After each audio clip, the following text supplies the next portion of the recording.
President McGarvey had to leave, but my thanks to the building trades and, of course, to President Rigmaid and to your new cabinet, but most importantly, to the workers who build America. Thank you, IUPAT, for having me here today.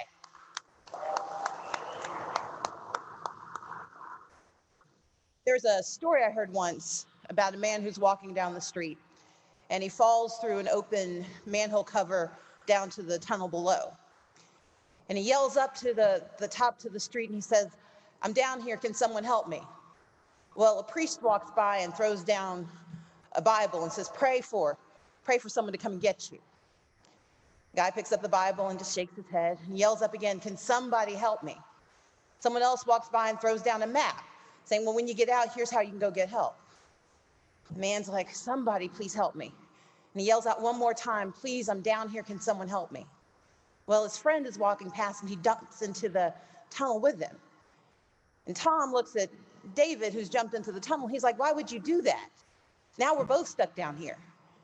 David looks back at him and says, "I've been here before and I know the way out." I'm with labor because you all know the way out. Because we've been here before. As dark as these years may have seemed, labor, IUPAT, you all know the way out because you helped make the way. Because in 1800s, when railroad barons said that they should have all of the wealth and none of the responsibility, it was labor that stood up. In the 1930s, when energy barons said that they should have all the money and none of the responsibility, labor stood up. In the 1980s, when they first started to decimate labor, you all stood up and said, "We will not turn back." And I stand with IUPAT and I stand with building trades because you know the way forward and we're going to get there together. That's why I'm here.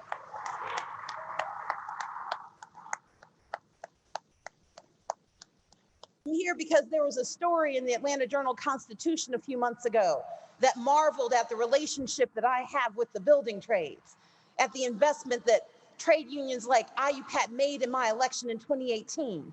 They wondered, how could someone who has my reputation be supported by people who seem to be on the opposite side of the ideological spectrum?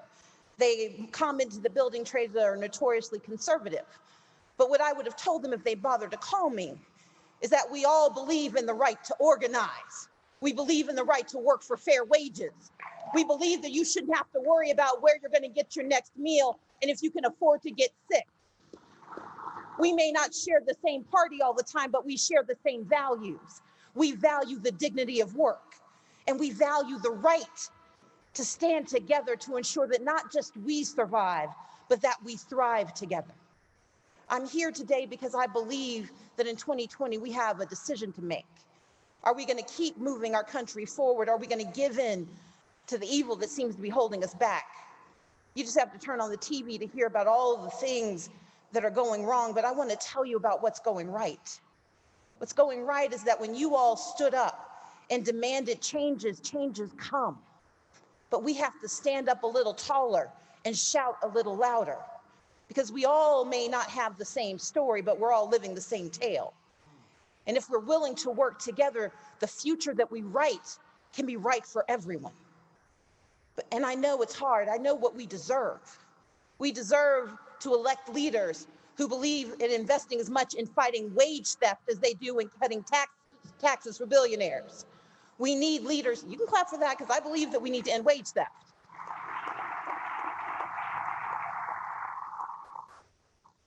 You see, I understand what wage theft does to a state, because I live in a state that's one of the leaders for wage theft, a state that pushed back against protecting the right of unions to get contracts for major building projects and major investment projects. The thing of it is, if we don't stand up and elect leaders who see us and believe in us, we're going to keep getting the short end of the stick. We believe together that we should elect leaders who believe as much in infrastructure as winning that next election, who are willing to put their reputations on the line to protect the pensions of those who earned those dollars. We believe in leaders who actually represent us. I talk a lot about democracy, and I get this constant refrain from folks who say, we're not a democracy, we're a republic. I went to school for a really long time, so I can tell you what the truth is. We are a representative democracy and a republic. We believe that if we pool our votes together, we can send people to Washington and to our state capitals to make decisions that better all of us. But in recent years, fewer and fewer people have been allowed to participate in that process. If you're in North Dakota and you're a Native American, they stripped you of the right to vote by requiring you to have an address that is legally not permissible. If you live in Tennessee, too many people of color registered to vote. Now they've criminalized third-party registration because they know it works. If you live in Texas and you're Latino, God bless you if you can get to the polls, because they're shutting them down faster than you can shake a stick at. If you live in Ohio or Wisconsin, good luck being on the rolls. And then there's Georgia. I live in a state that had the architect of voter suppression as the Secretary of State, and now he's the governor. And I can't undo the election of 2018, and I didn't try, because I know something that seems to anger people when I say it. We won. We won. We won that election.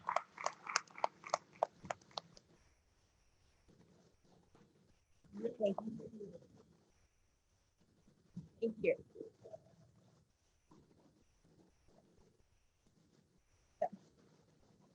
Now, there are those who are going to say, I can't count. I can do math. But the question was, what was the goal? Yes, I wanted to be the governor of Georgia, but the election wasn't about me. It was about what could we talk about when we asked people for their votes.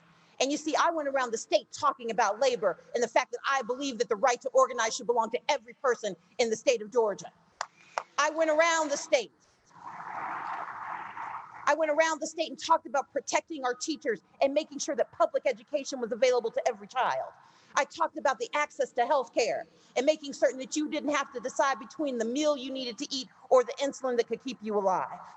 I went from North Georgia to South Georgia. I went to every community, communities of color, to majority white communities. I talked to the disadvantaged and the marginalized, and they listened. Because I believe in the power of voters. I believe that people can hear the truth and actually understand it. I don't think you have to pander and lie because you're afraid they'll hear the truth. People know the truth. They just want to know if you'll tell it to them. And the work that we did, that you all invested in Georgia, transformed Georgia. No, I did not win that election by the numbers, but I can tell you this. We tripled Latino turnout in the state of Georgia.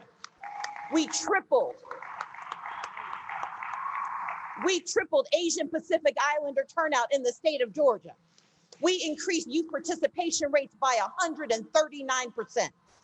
And in the state of Georgia, where we were told we had topped out African-American voting, where 1.1 million people voted in the Democratic side in 2014, on November 6, 2018, 1.2 million Black people voted for me. We changed the face of Georgia.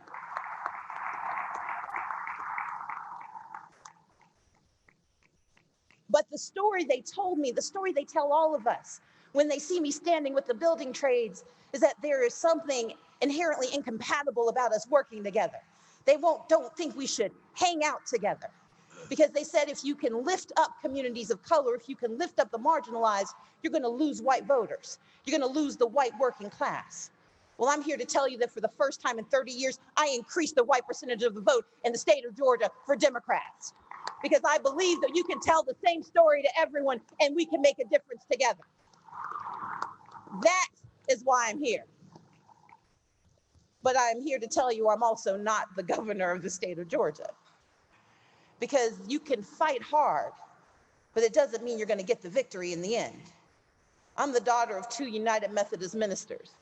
Their job is to save souls, and they don't know if they're right until they get to meet St. Peter. My job, though, is a little simpler.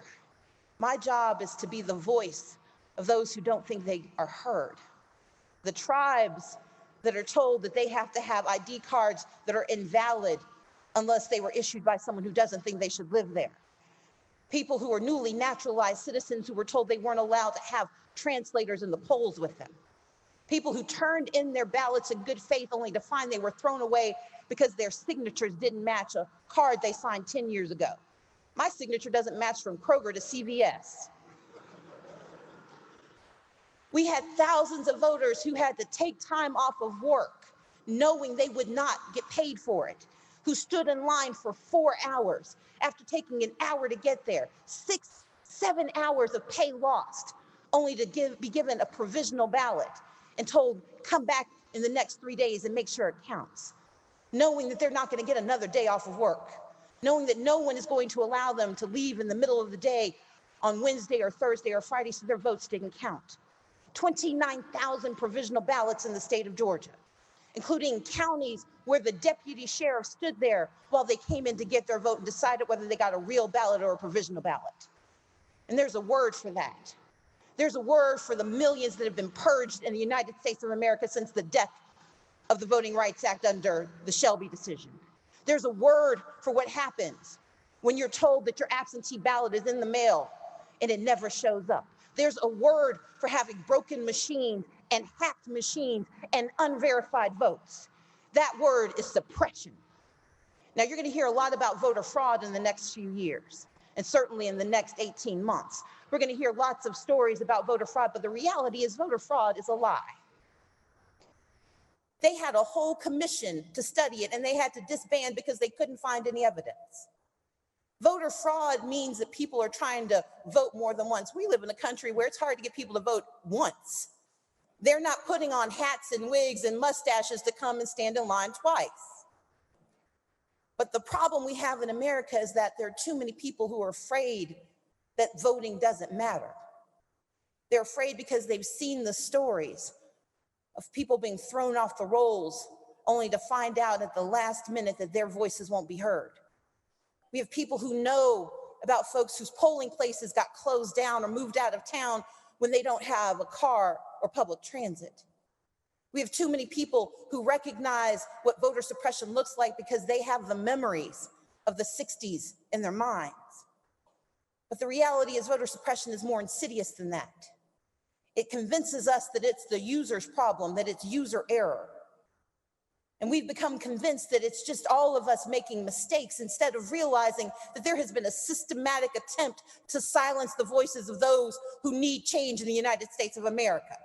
Because at the same time voter suppression has taken hold, we've seen an erosion of the right to organize in the United States, the likes of which we haven't seen in decades. The Janus decision came about because of voter suppression. The fact that it is hard to get a job and keep a job is because people have been elected who don't believe in the dignity of work. And so we have to reconnect the dots and we have to tell the true story. And the true story is this is our country and our voices will be heard. And in 2020, we will shout louder and harder and more than we ever have before because this is our time and the power is ours and we will not let anyone take it from us. That is our responsibility.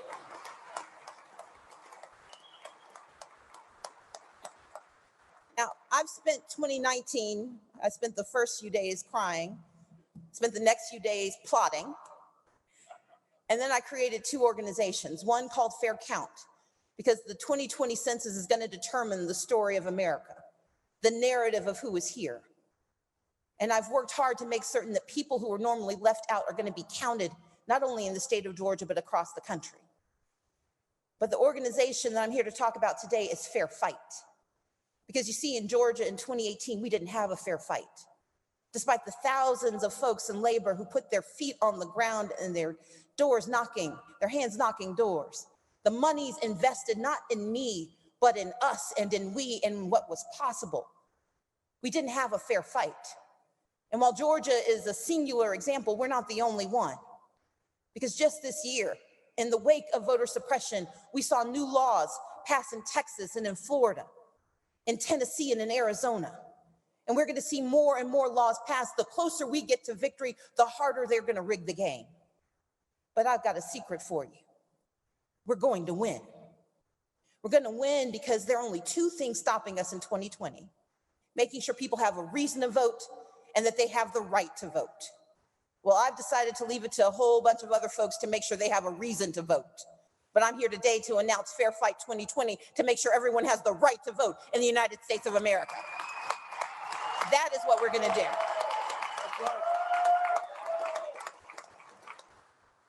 Fair Fight. Fair Fight 2020. Say it with me. Say fair fight. Fair fight. Fair fight. We are going to have a fair fight in 2020 because I'm going to use my energies.